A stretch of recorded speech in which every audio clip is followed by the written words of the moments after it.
شايف لما تضغط على زرار اللمبة والمكان كله ينور؟ هو الموضوع ده عادي؟ يعني عادي ان المكان يتحول من الضلمة للنور بضغطة زرار؟ قبل اختراع اللمبة الناس كانت بتعتمد على الشموع ومصابيح الزيت والفوانيس، والاضاءة كانت ضعيفة وخطيرة وليها وقت، والاغرب كمان انها كانت غالية. يعني لو فقير الليل بيبدأ عندك بدري غصب عنك. زمان لو كان حد عايز يقرأ او يكتب كان لازم يولع شمعة او اللمبة الزيت اللي كان نورها ضعيف جدا، وطبعا كانت بتخلص، وغير انها خطر علشان كانت بتسبب حرايق. وانا هنا بتكلم عن النور بس، مش بتكلم عن الكهرباء عموما. يعني لو اتكلمنا عن المطبخ قبل الكهرباء كان غالبا بيشتغل بالفحم او الحطب، ده غير ان ما كانش فيه نور، يعني كان الطبخ بالليل عملية صعبة ومعقدة. انا عايز اقول لك فكرة اللمبة نفسها عبقرية جدا وما ينفعش نعدي عليها كده. ركز فيها كده، خيط معدني رفيع بيسخن جدا لحد ما ينور، ومع الوقت اتطورت وعملوا انواع كتير واشكال كتير لحد ما وصلت لللمبة الليد. ممكن يكون الموضوع بسيط بالنسبة لك، بس حرفيا العلماء فضلوا سنين لحد ما يلاقوا معدن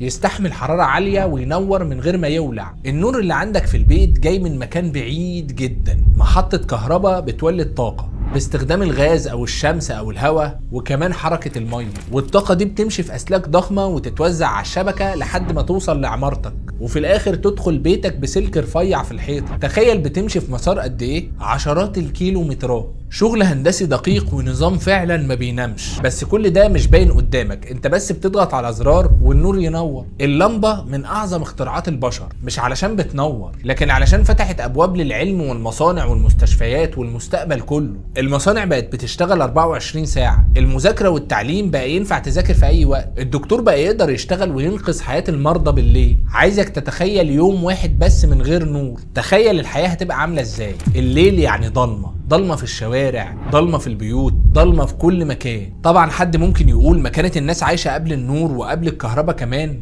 وعادي كانوا عايشين ومبسوطين، والموضوع يعني مش مستاهل الكلام الكتير عن النور بالطريقة دي. انا عايز اقولك ان في قاعدة اساسية في الحياة بتقول ما بنعرفش قيمة الحاجة غير لما تبقى مش موجودة. يعني سيبك من الكلام وجرب تعيش كام يوم من غير نور ومن غير كهرباء، وما تستخدمش اي حاجة ليها علاقة بالكهرباء، وهتشوف قد ايه الموضوع صعب. انا عايز اقولك لما تنور لمبة بعد كده في بيتك ما تشوفهاش انها مجرد حاجة بتنور المكان اللي انت فيه وخلاص، بص لها على انها جزء من قصة طويلة فيها ألم وبحث وتطور وحلم للبشرية انهم يخففوا عن بعض. وبعد كده لما تضغط على زرار اللمبة وتنور قول الحمد لله انها نورت بيتك. بس عايز اقولك ما تنساش تعمل لايك وفولو علشان الفيديو اللي جاي اغرب. يلا سلام.